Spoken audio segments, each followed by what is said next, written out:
جی بیٹا، شعر نمبر 11 ہے بیٹا، اور اس نظم کا آخری شعر حضرت اقبال نے تضمین کے طور پر لکھا۔ حضرت اقبال کا یہ شعر نہیں ہے، یہ شعر جو ہے حضرت اقبال کے یہاں کرتے بس خطاب جمع السلام کی۔ حضرت اقبال نے اضافہ کیا تضمین لگا کے، یہ ان کا اپنا شعر نہیں ہے،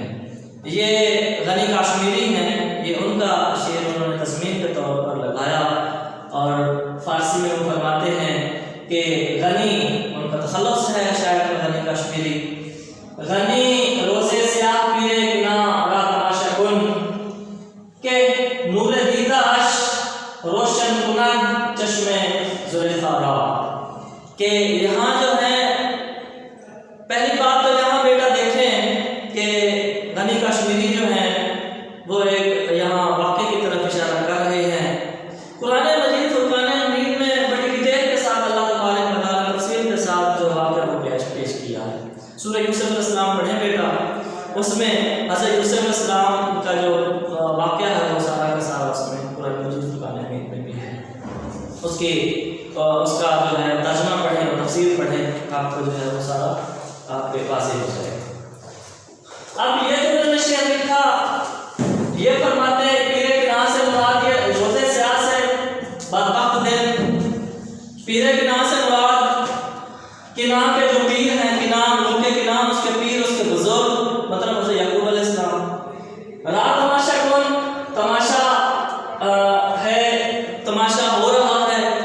کہ نور دیدہ اش تماشا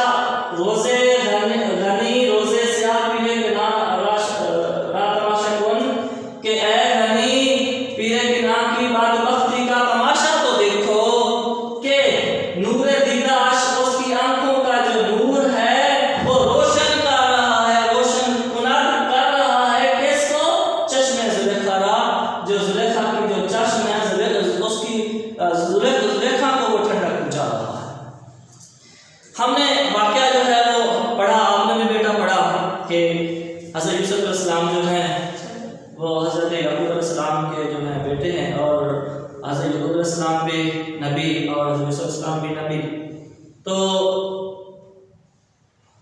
اس کی تفصیل تو بہت لمبی ہے بیٹا۔ جب حضرت یوسف علیہ السلام نے خواب دیکھا تھا اور اپنے ابو کو بتایا کہ ابو میں اپنے خواب دیکھتا ہوں، سورج چاند ستارے اتنے 11 ستارے ہیں وہ مجھے جو ہے وہ سجدہ کر رہے ہیں، تو آپ کے باپ نے روکا تھا کہ بیٹا یہ خواب کسی کو نہ بتانا، اس کی تعبیر بہت اچھی ہے لیکن بتانا نہ کسی کو۔ اب ان کے جو 10 باقی بھائی تھے، ستیلے بھائی تھے، جو انہوں نے وہ آپ علیہ یوسف علیہ السلام سے حسد کیا کرتے تھے، حسن بھی بے مثال تھا آپ کا، اور آپ جو ہیں وہ تقویٰ پرہیزگار بھی تھے، جس کی وجہ سے حضرت یعقوب علیہ السلام جو تھے وہ قریب تھے، جو آپ کے جو حضرت یعقوب علیہ السلام حضرت یوسف علیہ السلام سے زیادہ جو ہے وہ محبت جو ہے وہ کیا کرتے۔ تو اس وجہ سے باقی بھائیوں میں حسد آ گیا، باقی بھائیوں نے جو ہے نا اب حسد کرنے لگے اور حضرت یعقوب علیہ السلام کو کوہے میں ڈال دیا گیا، پھینک دیا۔ اللہ نے وہاں کو محفوظ رکھا، ایک قافلہ آتا ہے وہ نکال کے لے جاتا ہے، آپ مصر میں جاتے ہیں، عزیز وہاں آپ کو فروخت بازار میں کر دیا جاتا ہے، عزیز مصر جو ہے وہ آپ کو اپنے گھر میں رکھتا ہے، اور زلیخا جو ہے وہ عزیز مصر کی بیوی ہے۔ عزیز مصر کی بیوی جو ہے حضرت یوسف علیہ السلام کو بدلاتی ہے اور اپنی طرف متوجہ کرتی ہے، اور آپ کہتے ہیں نبی جو ہیں معصوم ہیں، نبی پاک ہوتے ہیں، تو آپ علیہ السلام جو ہے نا پھر وہاں سے بھاگے ہیں، اپنے آپ کو بچایا ہے، پھر اس کے بعد آپ زلیخا نے پیچھے سے آپ کو پکڑا اور آپ کا جو ہے پلو، جو قمیص کا جو پلو مبارک تھا وہ بھی پھٹا، پھر آپ جیل میں بھی گئے، قیدی بھی رہے، پھر اس کے بعد آپ آئے، پھر آپ جو ہے وہاں حکومت کی مصر میں، پھر آپ بادشاہ بنے آپ عزیز مصر کے بننے کے بعد، اور اس کے بعد آپ نے جو ہے وہ عزیز زلیخا جو ہے پھر ان سے جو ہے شادی نکاح کیا، اور اس طرح پھر وہ جو ہے ان کی بیوی بنی۔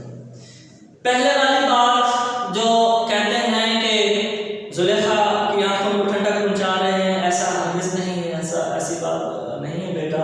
ہاں جب بعد میں شادی ہوگی تو پھر ہم کہہ سکتے ہیں کہ ان کی آنکھوں کو جو ہے وہ ٹھنڈک پہنچا۔ ایک بات، دوسری بات یہ ہے کہ بیٹا جو ہوتا ہے وہ آنکھوں کا نور ہوتا ہے۔ حضرت یعقوب علیہ السلام کے جو ہے وہ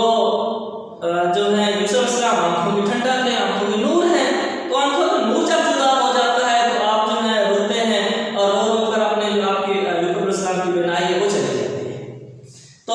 وہاں جو ہے وہ کہہ رہا ہے کہ وہاں زلیخا کی آنکھوں کو ٹھنڈک پہنچا رہے ہیں۔ پھر اس کے بعد آپ جو ہے اپنی قمیص جو ہے بھیجتے ہیں اور کہتے ہیں کہ وہ حضور کو کہنا وہ آنکھوں کو پھیر لیں، تو وہ آنکھیں جو بینائی واپس آ جاتی ہے۔ اس طرح تو اب اس کا مطلب کیا ہے؟ مطلب یہ ہے کہ آج کے ہم حضرت اقبال اس سے کیا مطلب لے رہے ہیں، یہاں لکھنے کے بعد کیا کہہ رہے ہیں؟ پہلی بات تو بیٹا یہ ہے کہ ہمارا علمی خزانہ، علمی اثاثہ بھی ہو سکتا ہے، اس سے مطلب یہ بھی ہو سکتا ہے کہ ہمارا جو علمی خزانہ تھا، اثاثہ تھا، وہ یورپ کنٹری میں ہے، وہاں پڑا ہے اور وہ ان سے جو ہے وہ فائدہ لے رہے ہیں۔ ہماری بات مسلمانوں کی بات قسمتی دیکھیے کہ علمی اثاثہ ہمارا تھا اور ان کے پاس ہے اور ان سے فائدہ لے رہے ہیں، ایک بات۔ دوسری بات میں یہاں اس کا اضافہ بھی کرنا چاہوں گا، میں بھی یہ ہو سکتا ہے کہ ہماری نظم کا عنوان بیٹا دیکھیں خطاب جوانان اسلام ہے۔ میں یہ بھی کہنا چاہوں گا کہ حضرت اقبال کا خطاب جو ہے وہ جوان سے ہے، مسلمان سے ہے، اور جب مسلمان کوئی بھی یورپ کنٹری میں جاتا ہے تو اس کی طرف بھی اشارہ ہے کہ ہے تو مرد مومن، ہے تو مسلمان، اور وہاں جا کے جب اس کی یورپ کنٹری کی رنگینی میں جاتا ہے تو رنگینی میں کھو جاتا ہے، ان کے رنگ میں رنگا جاتا ہے۔ تو بدبختی مسلمانوں کی دیکھو کہ ہے یہاں کا چشم و چراغ اور فائدہ ان کو پہنچا رہا ہے ہر لحاظ سے۔ ہم علم سیکھیں، ڈاکٹر بنیں اور ہم فائدہ پہنچائیں پھر ان کو، پھر اس کے بعد جتنا بھی پھر بندہ جب وہاں جاتا ہے تو پھر ہو سکتا ہے کہ ان کے رنگ میں رنگا نہ جائے، یہ بھی حضرت اقبال کا اشارہ کر رہے ہیں۔ تو بیٹا یہ اشعار دیکھ لیجیے حوالے کے طور پر، لگاؤ گے کوج ان کا، لگاؤ گے کوج ان کا جا کر جہاں تم، نشان کے قدموں کے پاؤ گے وہاں تم، اور محروم تماشا کو پھر دیدہ بینا دیکھ، دیکھا